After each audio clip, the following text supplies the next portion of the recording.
My name is Artis Thompson III. Artis, I know you for like 2.5 years now, and it's incredible at this point I still can't pronounce your name right. That's why I asked your name so everybody can know how to say your name. And for me, you have been an inspiration. I've seen you overcome a lot of obstacles, and you're a great sport guy. I see you fighting, you're super strong. I see what you can do. But I've seen where you come from too. Listen to what you told me, your story and everything. But I want to share that with everybody else, because I think the way you overcome obstacles in life is a way to prove that anyone can do whatever they want. What do you think about that? That's absolutely correct. I agree 100%. So what happened? Tell me. I know you ride motorcycle and that we share. We like the motorcycles. Thanks God I never had an accident, but you had a big one. And can you tell me what happened, how that happened? So I was really big into stunts. I was a big time stunt rider. I was heading back to work and I decided I was gonna do a stunt. I had time to kill, so hey, why not? I was standing on my passenger pegs and hit a bump in the road. When I initially hit the bump, it threw my bike backwards, and rather than jump off and save myself, I tried to save my bike. So I go down and my right arm hits the ground first, completely fractures my forearm, takes a big chunk of my elbow off. My left leg was caught in the chain and just ripped right at the mid-shin. Everything from mid-shin on down was completely ripped off. I couldn't really let go because I was pinned between the ground and the bike. So I'm stuck under the bike. As I'm sliding, hit the curb, bike pops off the ground. I fly off of it, land in the bushes. My bike continues to fly, hits the parking lot, and flips over a little bit more. So this is not the first motorcycle accident in your family. Can you tell me about that? So about 3 years prior to my accident, almost to the day, my older brother was actually killed on a motorcycle. The only difference between my accident and his accident was when he wrecked, he wasn't doing anything wrong. He was just driving and someone wasn't paying attention and completely ran him over, hit and killed him. Me, on the other hand, I was doing a stunt. Mine was due to my own fault. So, if your brother died 3 years before in an accident, you were not afraid to be riding and trying to do weird things on your bike? So my thought process is this. Life always throws us something that we may not be ready for, we may not be able to handle. However, that doesn't mean we have to stop living. So me, I've always been a rider. That's something that me and my older brother shared. We love to ride. So when he goes down, I'm not gonna stop doing something that I love because something happened to him. Initially getting on a motorcycle, we all know the dangers and the risks that we take on every time we ride. You just hope it doesn't happen to you. It's the same thing as riding in a car. If you have a family member that dies in a car accident, you don't stop driving. You still get up in the morning, you get in your car and you drive to work. So for me, motorcycles was the exact same thing. I get on a bike and I ride and just hope that something bad doesn't happen. So, but before you had the accident, do you play any sports? How was your life right before that happened? So literally 6 months before the accident, I came in third in a mixed martial arts tournament, and I had also won Super Bowl MVP for the GCFA Semi-Pro Super Bowl. So I was really big into sports. I was really athletic. My life was being active. My life was physical fitness. What about fighting? Because I see you boxing, and you can hit that bag really hard. So do you have any experience in fighting before? Yes. I've been fighting for years. I started off just as a street fighter. I was always in trouble for fighting, and I decided to one day, I want to get in the ring. I want to get into an organized fight to where I'm not going to get in trouble for hitting someone. And I excelled in martial arts and boxing. It just came natural because I had the natural instincts as a fighter. You sound like a trouble kid, like one of those kids that mom and dad wants to kill sometimes. So growing up, I was in trouble quite a bit. I was always in trouble for something. But I see that energy actually now. I take you where you want to go. To keep you motivated and pushing yourself to cross boundaries that are in front of you. Yeah, it's something that growing up, being a troubled kid, it wasn't that I wanted to be bad. It's that I was so passionate about everything I did. Whether it was good or whether it was bad, I gave my all. So now that I'm focused on doing good, everything I do, I give my all. No matter what I come up against, I have to succeed. I hate failing. So when you have a kid that wants to do what he wants, if he gets in trouble and you say no, he's going to do it anyway. He's going to try to get his way. So now that I've grown up, I've become a lot more mature. When I'm going through life and I want to do something the way I want to do it, or if it's just the right way, if there's something that stands in my way, I don't let that stop me. There's no excuses. There's no reason to ever quit or accept failure or defeat. So let's go back to the motorcycle accident. Because it was in the parking lot going to your work. Yes. And where's that where you work at? 24-hour fitness. So I'm a personal trainer. You're a personal trainer. I wish you trained me so I can get as strong as you are. So you come into work, you have an accident. What happened there? Who helped you? How do you remember? You still conscious? How did it happen this moment? So throughout the entire accident, I was awake the entire time. I saw everything happen. Honestly, when I initially went down, my first thought was, you don't have a helmet on, keep your head up, protect your face. And that was all I was worried about.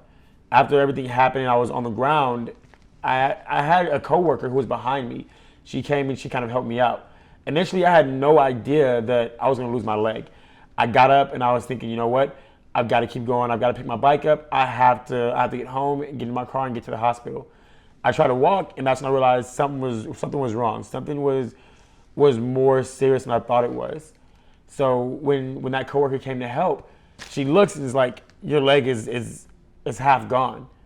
And I'm freaking out, and I'm like, you know what? I can't bleed out here. I'm losing a lot of blood. I can't bleed out. So I take my belt off and tie it around my thigh as a tourniquet to try and keep a lot of the blood from kind of going out.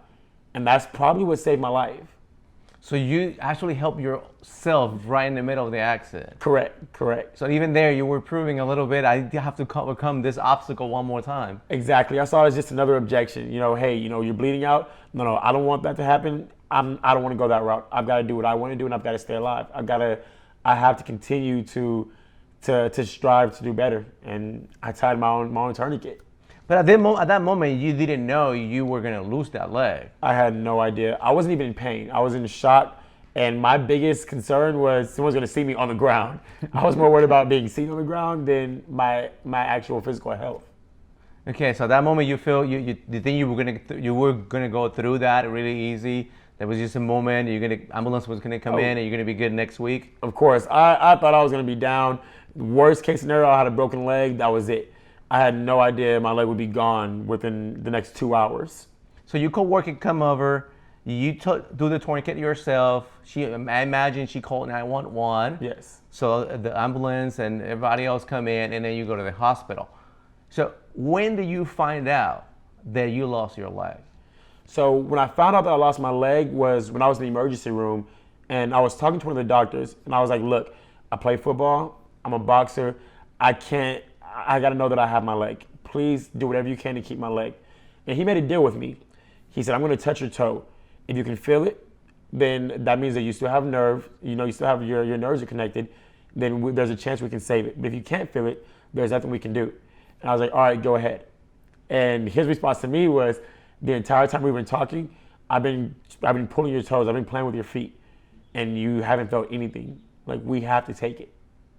And initially I was like, my leg is gone. But right away I was like, you know what? My leg is gone. My life isn't.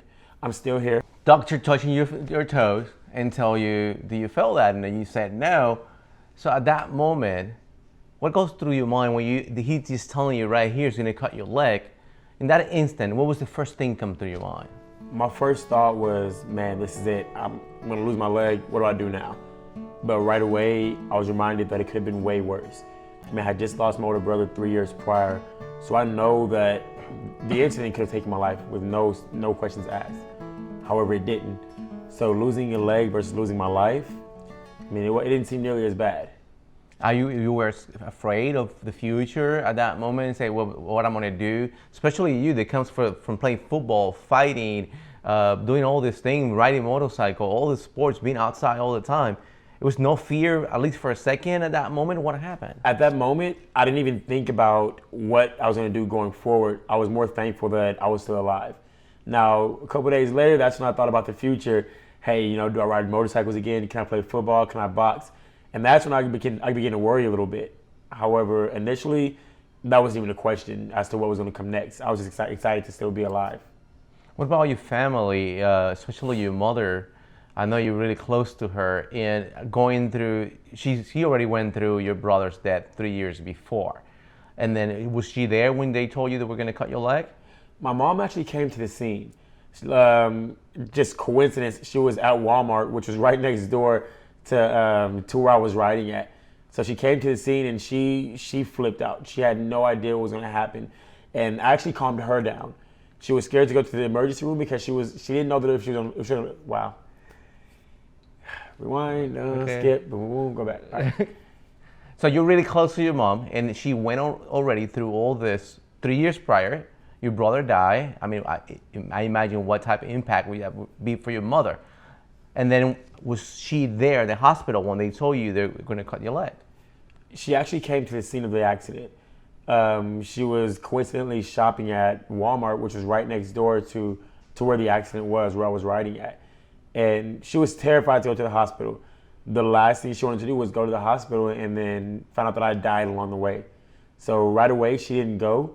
So when I found out that I was going to lose my leg, she wasn't there. However, she did show up and she was crying. She had no idea what was going to happen. She didn't know how I was going to feel. And I calmed her down saying, hey, look, I'm still here. I'm okay. I'm alive. Yeah, I lost a leg, but I didn't lose my life. I'm still good. So now you go to surgery, I imagine, and they go through the process of cutting your leg, bringing you out, and now you wake up. I mean, it's a lot of excitement, a lot of things going on. No excitement, but a lot of things going on at the same time in a short period of time where you just had an accident, now you're in the ER, they're telling you they're going to cut the leg, all these things going really fast. But what happened when you cooled down? You already go through the surgery, now you're in the room, everything is quiet. What went through your mind?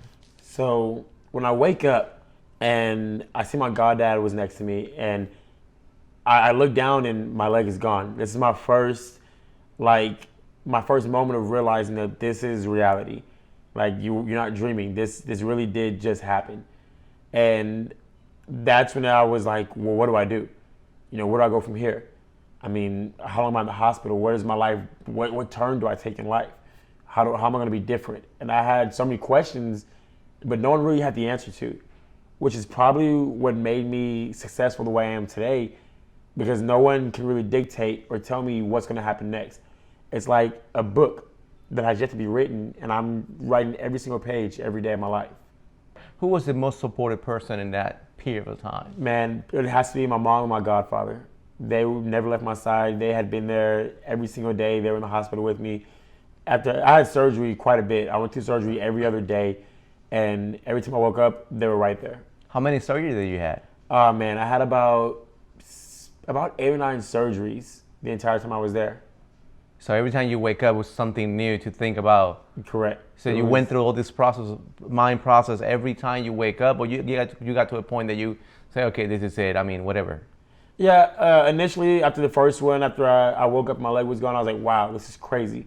After the next one, I'm like, it's not coming back. And it got a little easier just because I did have that family support and those friends that stayed close to me that just made the entire process just that much more bearable, because they were there to let me know that, hey, I'm not alone. Everyone still cares about me. Everyone still is on my side. Everyone is watching, waiting for my next move, waiting to see how I overcome this next obstacle in my life. So it was any moment where you doubt your faith in God because this just happened to you? Could it happen to somebody else? Why you? I look at it and I think that made my faith that much stronger, knowing that in the blink of an eye, I could have easily lost my life. But I just feel that there was some higher power, some higher presence that was around me, that as I'm going down, not once did my face touch the ground. I had no helmet on, I had no gear on. If I'd have looked down or leaned over maybe 2 inches, half my head would have been shaved off. And so for me to think that, and it's like, yeah, I lost my leg, but there was so much more that I could have lost. And I just thank God every day that I didn't, that I was able to still wake up and say, hey, look, my leg is bleeding, I have to do something. I was still in my right mind to know that something has to be done. Otherwise, I'm not gonna make it off the ground. I'm gonna pass away. So you would say at this moment, your family support and love, your faith in God, were the two most important things for you to overcome the obstacle, or was something else there? Those are probably the two most important things, my family and my faith. And by family, I don't mean just, my mom, my goddad, my brothers, my sisters, everyone that was there, but mainly my kids. Because I'm so active and I'm so involved with my kids, and they see that. They see daddy as this guy that runs around, that jumps around, that's playing all these different sports, that's doing all these different activities that they want to do. Now it's like, I have to do this for them. I have to keep going for them. I have to get up. I have to find a way to be active once again, because they're watching me, because they need me to be that person that I once was. And I want to bring you back a little bit there. Was any moment where you were going through all this, the hard part, that you were thinking about your kids and saying, hey, what would happen if I die? So the thought process that I had was, if I die, what kind of legacy do I leave for my kids? Who's going to take care of my kids? What are they going to think about me? I'm going to miss so much in their life. And the thought of dying terrified me. I couldn't imagine leaving my kids here without a dad. I couldn't imagine leaving my kids here with no one to support them but their moms. It's frightening. It's scary just to think that I was so that close to leaving my kids without me. And I cherish every day that I have with my kids for that very reason. So now we are at the hospital, and you not the same anymore. You got all those injuries that you have to overcome. Tell me a little bit about that process. Now you're home. What's going to happen? How things start? How you got to the place you are right now? So initially, when I got home, I'm very independent. I don't want someone to help me out. I don't want someone to take me to the restroom. I don't want someone to give me a bath. I don't want people to wait on me. I don't like that. I don't want to be a burden to anyone. So right away, I was already trying to find a way to strengthen the leg that I did have left. How am I going to build my thigh muscle up? How am I going to strengthen my other leg up? Because it has to overcompensate for what I didn't have on my left side. I was more worried about how I'm going to build muscle and regain my strength than I was about how I'm going to walk again, than I was about recovering and making sure that I healed properly. I wasn't worried about the healing because I can't control my healing. All I can control is my rehab. And I was focused more on getting strong again, being active again. And so the second I got out of the hospital, it was, what can I do that's going to make tomorrow a lot easier? What can I do right now that's going to make me stronger so I don't have to deal with not being able to move a certain way or run at a certain speed? How can I make that better now? How long it took you to, first, how long the doctor said you need to recover and get back on your feet, and how long it really take you to do it? So due to the extent of my injuries, the doctor told me that it would be about 8 months before I was able to get up and walk again, and about 3 to 6 months before I had full function in my right arm.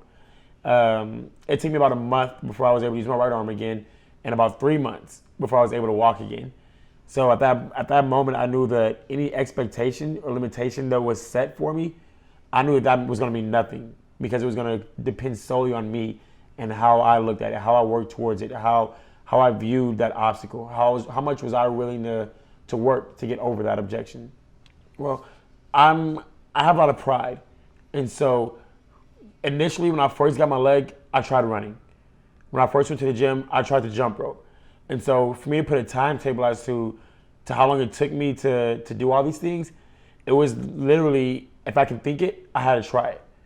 As far as doing them very well, it took maybe a few tries, but right away, anything that I tried to do, I was successful at it. Trying to run, I was able to do it. Not as fast, but I was able to run. I was able to jog my first day getting my leg. As soon as I got back into the gym, I grabbed my jump rope, and I was able to jump rope my first time trying. And from there, I just completely revamped and rebuilt myself to know that this is how I have to live now. This is my new normal. So this is what it's going to take every single day to be able to function at a certain rate, to be able to be active to the way I need to be. I have to adapt to this certain lifestyle.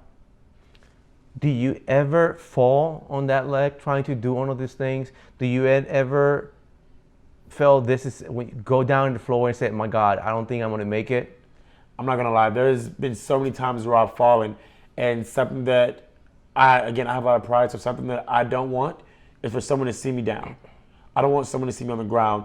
So at times of where, I don't want to call it a depression, but where I was like, man, can I really do this?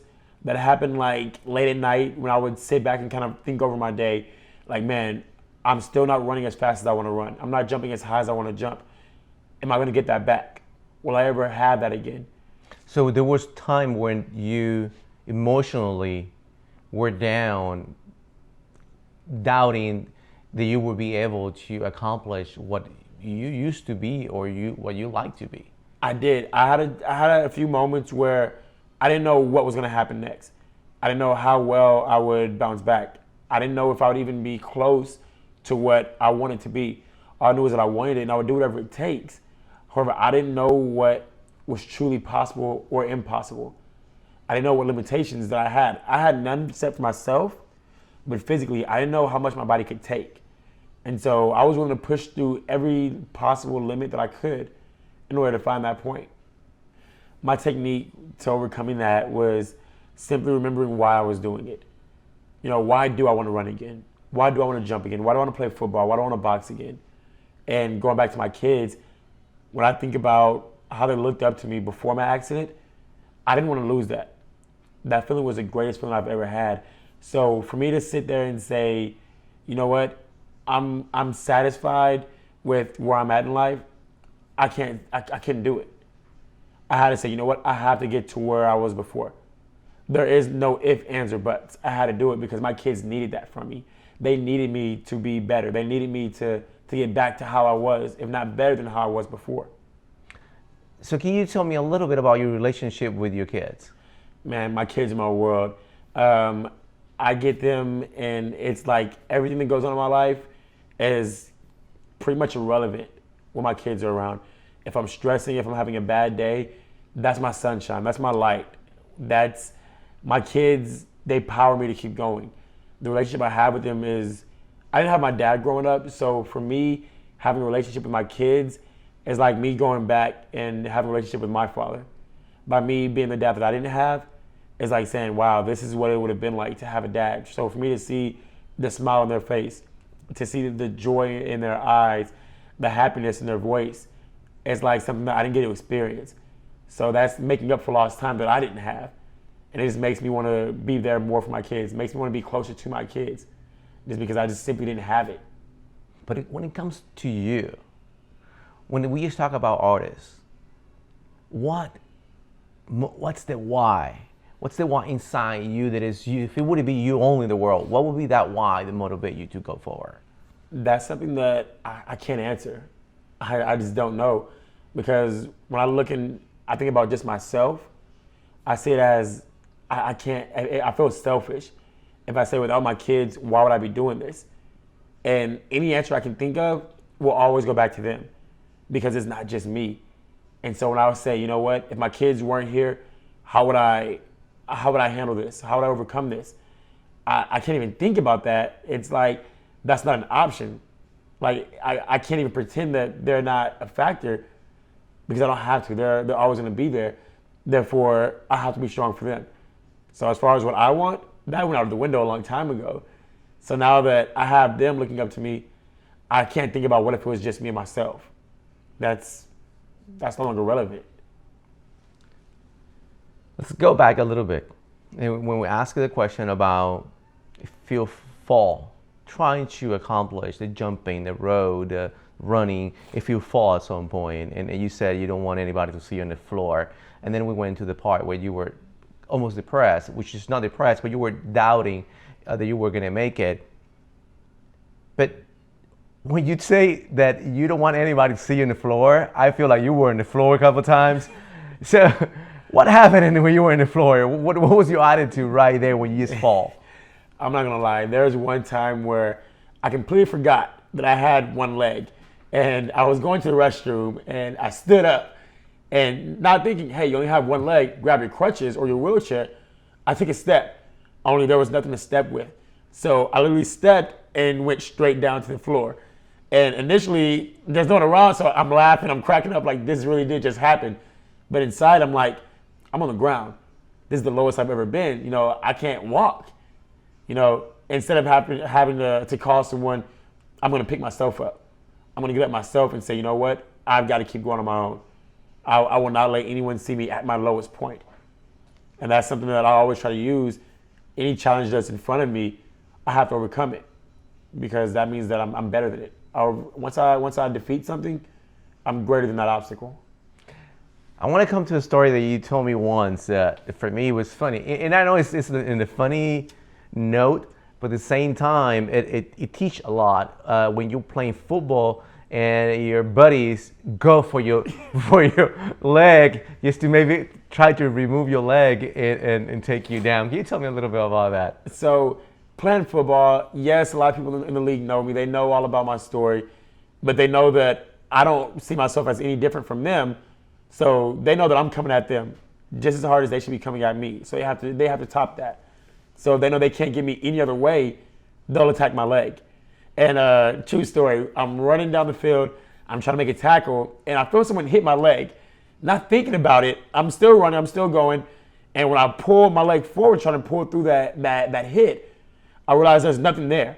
My leg had come off. They'd completely taken my leg off. And all I could do was just kind of float through the air and fall because I had fully committed to that step. But once you commit to that, there's nothing you can do to change it. All you can do is just go with it and hope for the best. I know it's funny, but that second, when the leg is up and then you know they went for your weakness and you're down because of that, what's your thought process that second? My thought process was, if this is the best they can throw at me, then if I overcome that, if I can find a way to keep them from stopping my leg from going forward, there's nothing they can do to stop me. And so from that moment on, I was like, you know what? You want to go for my leg? Go for it, but it's not going to stop me. I'll make sure I can find a way to keep the leg on. I'll make sure that as you go for it, I can step around it. I overcome that. And it made me that much more of a threat on the football field. Because my one weakness, I've now turned into a strength. So what do? How do you stop someone who their weakness is their strong point? There's nothing you can really do for that. And I like that, the way you say that, because in life, in general, it happens that people will go to your weakness. That's where they're gonna go. That's when they're gonna hit you to take you out. And no matter if you're trying to follow your dreams, there's gonna be somebody always there that wants to push you away and take that place for you, especially when you start being successful in life. So have you applied the same thing in all the areas of your life? In every aspect of my life, I apply the fact that there's something that I may not be good at. So with that being said, I have to make sure that I'm good at everything I can possibly be good at. I have to be the best at everything I can possibly be the best at. That's not saying I'm going to be better than everyone, but at the same time, I'm saying that I want to be better than everyone. So I'm going to approach everything with the mindset that I have to be the greatest. I have to be the best. So if I want to be the best football player, I will be the best football player in every aspect. There has to be no weaknesses. If I want to play basketball, I have to be the best all-around player, not just at shooting, not at dribbling, not at jumping, but I have to be the best at every aspect. So I have no weaknesses, because the world doesn't really stop and say, you know what, this guy has a weakness with this aspect in life. Let's avoid that. Let's go for his strong points. The world goes straight for your weaknesses, because that is the only thing that can stop you. And so with that being said, I'm going to make sure that there's nothing that I can't do. There's nothing that can hold me back in anything. For someone that can't read or that has trouble reading, then rather than say, you know what, I'm going to go through life trying to avoid reading, that means I'm going to go through life and I'm going to be better at reading. I'm going to be the best at reading, because that's my weakest point. And if I feel that all my weaknesses are not my strengths, there's nothing that can stop me. In my book, Balance, The Power of a Balanced Life, I talk about you.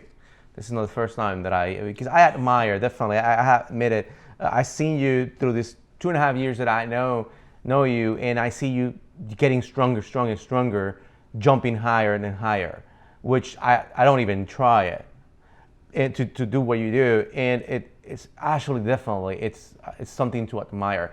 And when I was writing the book and I'm trying to motivate all the people to overcome obstacles in life, I think you were the perfect example for it. And I wrote about you, and I have actually a link to the American Ninja, because you were an American Ninja. Can you tell me that? Because I know you're going next week, right? Yes, sir. So can you tell me about the first experience and the American Ninja? I'm really proud of being your friend when I see you up there on the screen. Can you tell me a little bit about that? So that initial experience was so surreal, just to walk on the stage and see how many people actually knew me. They knew my story. I had no idea who any of them were, but they were excited to see me. They had been waiting to see me. And so to see like that big of an impact that I had on people who I hadn't even met yet, to see that I've already reached out and touched that many people without even trying, that was probably the most humbling experience I've ever even imagined. Tell me about getting ready for it, because I saw some little clips that you have. Tell me a little bit getting ready for that first experience and for the second one that you're going next week. So getting ready for it, you can't really prepare for it. It's the unknown. So we're preparing for the unknown. All you can do is again, try to be the best at everything so you have no weaknesses. So going into the first one, I knew that there's gonna be things that they're gonna be thrown at me and I can't stop it. I can't change it. So initially I'm like, you know what? Let me try to overcome every obstacle if I can. Let me try to be the best at everything physically. Something I didn't prepare for was the mental aspect of it, because I didn't know what kind of impact it would have. Now that I see that I'm gonna have millions of people watching, I know that I have, tons of people supporting me and just waiting to see how good I do. Now that's something where it's like, I'm not only doing this for my kids, I'm not doing it for just myself, but I have other kids out there who may not have a father, other kids out there who may be going through their own disability or just their own issue, their own battle in life. They're looking to me for guidance. They're looking to me for motivation. So that's more of a fire that I'm not doing it for just me or for my kids or for my family, but for all these people whom I've never met, who I've never seen, and I may never even see a day in my life. Now I know you're going next Wednesday. You're leaving to the new American Ninja competition. But in the last one, I think you got to what obstacle? The third obstacle was the rolling log. And what happened? What was that why you fall? What was the thing? Just tell me a little bit about it. So, like I mentioned earlier, I made sure that physically I would be as best as I possibly could. However, mentally, I didn't really prepare mentally like I should have. So going into it, I had a partially torn ACL. So my mindset was focused strictly on that ACL. It wasn't worried about anything else. So when it came down to me saying, you know what, my right leg's first, that's where my ACL injury was, I was so focused on that one, I didn't even think, hey, look, your left leg has to step on it also. And your left leg isn't even there. You don't have a left leg. So that's where I made my mistake at, was not focusing mentally on where I was at. I was more worried about one instinct, one weakness, than my entire overall being. And that's why I fell. So the only time you concentrate on your weakness, that's when you went down. Exactly. I was more worried about the weakness instead of saying, you know what, yeah, this is something that I'm going to struggle with.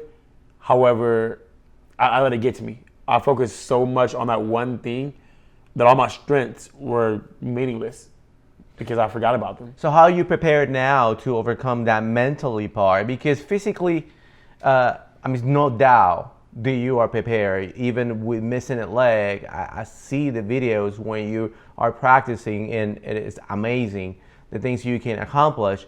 But like you said, mentally, that was, you just put your mind on the weakness, and that's what took you down. What do you do this time to prepare yourself for that? So this time in preparation for the event, I made sure that in all my training, I put myself at some sort of disadvantage. I make sure there's something that I have to try and overcome without realizing it, without thinking about it. It's something that's going to be thrown at me to where I'm going to lose my balance on something. I'm going to be thrown off at a certain point, not knowing when it's going to happen, but knowing that I have to adapt to it a lot quicker.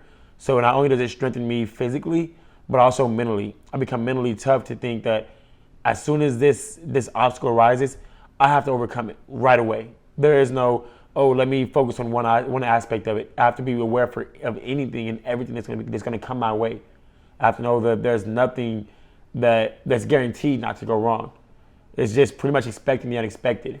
Switching a little bit to your career, you're a personal trainer. Yes. Now you have the experience with the American Ninja. Correct. And I think the logic question to ask you, if you are training other people to compete in American Ninja, and if that's a choice that we can have with you, or you only train at a gym, what do you do? So I train people at the gym. However, I have people all the time that say, you know what, I want to compete on the show. What do I have to do? I want to do the things that you do. How do I do them? And it's just practice. I show them one time, I walk them through it, and it's like, now let's see what you can do on your own. Because what I use for me it may not work for you. So I'll show everyone my way of doing things, and I tell them just find your way. Once you find your way, you have to build on that. Because I can't tell you how you're gonna climb up the warped wall. I can't tell you the best way that you're gonna go up the salmon ladder, or that you're gonna walk on the quintuple steps. I can't tell you the best way for you.